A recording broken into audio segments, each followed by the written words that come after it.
Adam Mckola, J Motty here. We're outside Old Trafford. We've just seen Manchester United get beaten 3-1 by Brighton, and we didn't even get to see Danny Welbeck score. So absolute shit day for us today. Shit day for the Reds. Abysmal. What did you learn from that game, Jay? I just learned from that game that no matter how low you think United have gone, there's always another rung on that ladder. There's always another lower level to reach. And me and you were chatting before the game. We did our preview, and you pointed out, like, I said, I think we can get a draw. And you said, if you think you're going to draw, if you say on a preview you think we'll draw, or on a prediction, then you know we can lose, or we're going to lose. And you were right. I mean, it was, 4 minutes they got the first goal.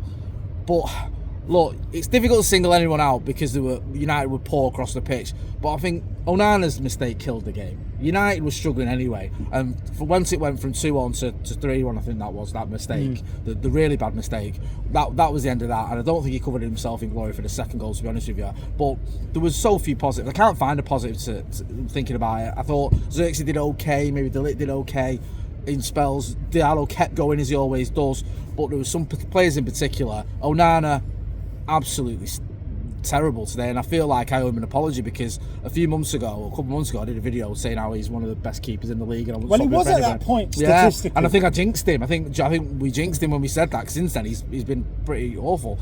Mazraoui's and Loney they look knackered. I don't want to make excuses. You can be a bit leggy and still play better than that. But Ugarte, Mainu, Mazraoui, they're not bad footballers, but they looked off the pace. It's almost from kick-off. And that just shows we need strengthening. We need bigger numbers as well. We need more options. You can't keep playing players that are looking tired and just throwing them in again and again because we haven't got any other options, or relying on, a 20-year-old who's barely played in Premier League games to come on in Toby Collier. I'm not blaming him, but that shows the lack of strength and depth in this squad. And again, same old, lack of goals. We haven't got goals in this team, have we? I mean, Diallo he can pop up. Xerxes, I like him, but he's not a goal scorer. You brought on, Anthony and Rasmus Højlund. Listen, Højlund, I get he's still young, but he's not got a great goal scoring record, and it still remains to be seen whether he's what you need. And Anthony, let's not go into that because you'll be here all day. He's just not. He's terrible. Don't get me started. I think the Romano's tweet that I think the move he's going. Is it Betis he's going to? Looks like it's going to happen. Yeah, it's time for him to move on and us to move on from him.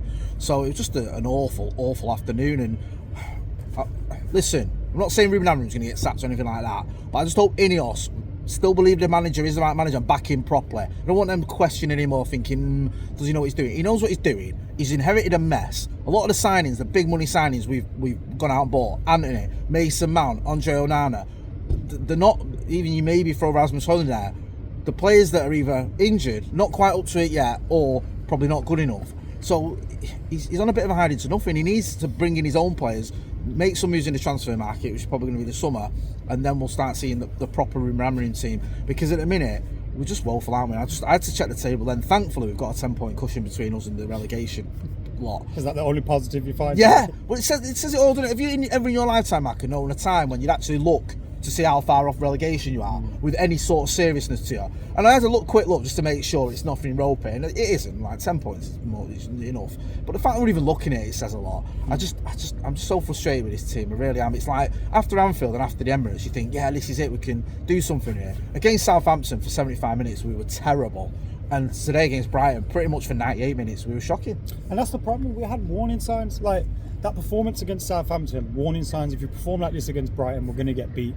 Today in the game, we had warning signs. We conceded after 4 minutes. We managed to get back into the game through the penalty, which I think there was a good reaction to going 1-0 down. We did create a few opportunities in the area. There was a moment where we thought we should have had a penalty and we didn't, and then we get the actual penalty and we score that, and you think, all right, we've managed to get level now. Come out in the second half, get the crowd up for it, get yourselves up for it, and go for this, because if we do, Brighton will, they're not the greatest team in the world. They will crumble a bit, but we allowed them to build their confidence. We allowed their fans to get up for it. We allowed everything, and then they scored a second goal that gets disallowed, and we don't learn anything from that.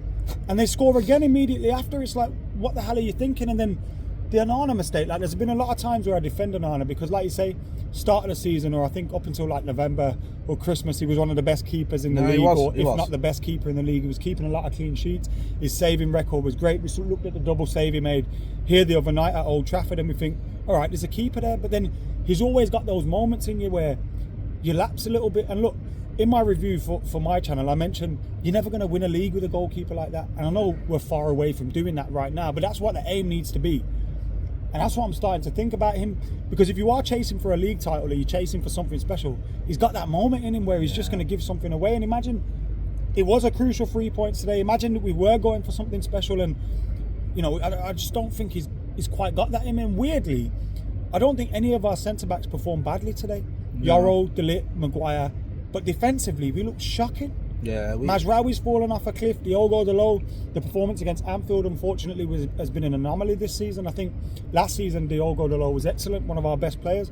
But this season, been nothing like it. And we can say fatigue and we can say tiredness, but ultimately, I don't think that's an excuse, man. Like, I genuinely don't. And I think both things can be true. You can be a bit leggy or whatever and still be not performing well. But you enough. start to look leggy when the team start passing you around and passing you off the park, and that's exactly what Brighton did to us today.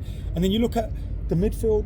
I'm big fans of both Ugarte and Maino, but today they were just not at it. Whether the manager needs to tweak something, whether the tactics need tweaking or something a little bit, the players aren't really allowing us to see that because they're just not performing. It's a good point, and what is going on here as well? Was Casemiro on the bench today? Like, I know that's what I mean. That's another example of just a bad signing at the end of the day. Yes, he did well in his first season, but what we spent 70 million and 300 odd K a week on him, and the manager's having to rely on Toby Collier to come and sort the problems out in midfield. We just haven't got the strength in depth. We haven't. And listen, you're like me. My default setting is to back players, defend them, to try and get behind them, and we try and do that. But I can't find any excuses really for some of those performances. Some of what we're seeing, switching off and just not thinking and showing that lapse in concentration. How many times do we look at this team and go, oh, they switch off too easily, or they've got a low IQ, or whatever, things like that. We just see these silly moments, and I wouldn't even say it was the emotion of the game or whatever, because obviously we had that tribute to Dennis Law before kick-off, and rightly so. But remember like in 2008 when we had the Munich tribute, against City. Yeah, United had probably the worst game we had that season. This was a team that went on to win the league and win the Champions League that season, and we looked off it. It seemed to get to us. I don't think that's the case today. I think this is a team that struggled against Southampton, struggled against Newcastle, struggled against Bournemouth, struggled against Nottingham Forest. There's a reason we keep struggling. It isn't just because the emotions of the match or the occasion or whatever. It's because too many players just aren't up to it. They're just not, and we're nowhere near the levels that you'd expect from a Manchester United, never mind, not even a Manchester United team, not nowhere near the levels you'd expect from a Premier League team at a minute. And the thing that worries me as well, look, I think it's good that we've had those performances against Liverpool, City and Arsenal, because the board, if they were ever getting cold feet or getting an itchy trigger finger, can go, well, actually, we look at that and that's what the manager can do in the big game. Yeah. But then the other side of that is, why does this team need to be the underdog to perform well? And they can't deal with being, actually, you're expected to go out and win today, not just sit back and maybe hit them on the counter-attack and try and grab something.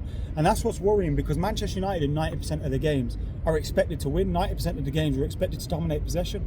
And we're allowing, look, Brighton are a fantastic team, but we allowed them to come here today and have it so easy. It's just baffling. And in the league, I can't see anything even being salvaged. Like, I don't even think we'll get top half this season. It'll be the worst league season of my life. I think it will be. I think we'll be up there with sort of Ferguson's dark days when he first came in. Look, I agree with everything you said. I think that whilst I don't expect any I'm not saying Ruben Am's going to get sacked or anything like that, I just don't want them to lose belief in him. I don't want them to start thinking, did we make a mistake? We saw it with Dan Ashworth, where he went, oh, actually, we've made a mistake here. In the summer, they need to back this manager. They need to back him properly. They don't need to back him to a certain degree and go, well, do we want to go the full hog because we don't know because we don't know if he's the right man. No, I think he's the right guy. He's got to get better performance out of this team. The team have got to step up, but Ineos, when it comes to the summer, which is a long way away, I know, they've got to give him the players he needs, because we're just so short here. You look at this squad, you look at the lack of options we've got in attack, in midfield. Defensively, I agree with you, but in the wing-back positions, it's like we need Amad Diallo to play almost everywhere. You want him in the 10, but you also want him to play wing-back. He can't play everywhere, the kid. We need other options, we need some signings, and unfortunately, it doesn't look like we're going to get him in January, and it's going to be a long season, it really is, because you just pointed out there, if that mistake by Onana had been in a different game, it could have been more costly. I know it's costly today, but if that was in a cup game, we're out of the FA Cup, I know he didn't play in the FA Cup, but if we have those mistakes we're out of the FA Cup, or the Europa, then what have we got to look forward to? A battle for 14. Like, I want something as a United fan to look forward to, and at the minute, I've not got anything. Nothing at all. Guys, let us know your thoughts in the comments. Make sure you're keeping it like Stretford about it. Like, share, subscribe, all that jazz. See you in a bit.